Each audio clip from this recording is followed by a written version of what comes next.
வணக்கம். இது உங்கள் இசைராஜா போலீஸ் அகாடமி கோயில்பட்டி. இன்றைக்கி டிஎன்பிஎஸ்சி தமிழில் முக்கியமான ஒரு பகுதியை பற்றி தான் பார்க்க போகிறோம்.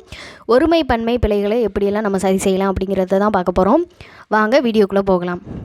முதல்ல தன்மை இடத்துல வரும்போது ஒருமையில் வந்ததுன்னா நான் அல்லேன் என்பதை பயன்படுத்தணும். பன்மையில் வரும்போது நாம் அல்லோம் என்பதை பயன்படுத்தணும். முன்னிலையில் வரும்போது ஒருமையாக இருந்ததுன்னா நீ அல்லை என்பதை பயன்படுத்தணும். பன்மையில் வரும்போது நீவீர் அல்லீர் என்பதை பயன்படுத்தணும். படற்கையில் வரும்போது ஆண்பாலாக இருந்தால் அவன் அல்லன், பெண்பால் என்பது அவள் அல்லல், பலர்பால் என்பதில் அவர் அல்லர், ஒன்றன்பால் அஃது அன்று, பலவின்பால் அவை அல்ல அப்படின்னு பயன்படுத்தணும். இதற்கான சில எடுத்துக்காட்டுகள் பார்க்கலாம். முதலாவது எடுத்துக்காட்டு, அதை செய்தது நான் அன்று அப்படிங்கிறது வினா. இங்கே நான் அப்படிங்கிறது தன்மையிலையும் ஒருமையில் வந்திருக்கு. அதனால் நம்ம என்ன யூஸ் பண்ணணும்? அல்லேன் என்பதை யூஸ் பண்ணணும். அதை செய்தது நான் அல்லேன் என்பதை பயன்படுத்த வேண்டும்.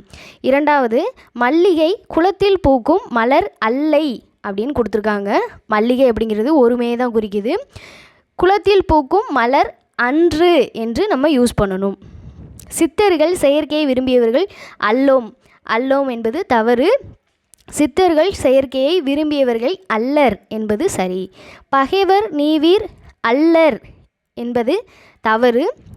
பகைவர் நீவீர் அல்லீர் என்பது சரியானது. தாங்கள் படிக்க வேண்டிய புத்தகங்கள் இவை அன்று என்பது தவறு. புத்தகங்கள் அப்படிங்கிறது பன்மையில் வந்திருக்கு. அதனால் அன்று என்ற வார்த்தை யூஸ் பண்ணக்கூடாது. அது ஒருமைக்கு தான் நம்ம பயன்படுத்தணும். அப்போது தாங்கள் படிக்க வேண்டிய புத்தகங்கள் இவை அல்ல என்பது சரி. இதுபோல் நிறைய வீடியோஸ் பார்க்க நம்ம சேனலை சப்ஸ்கிரைப் பண்ணுங்கள். நன்றி.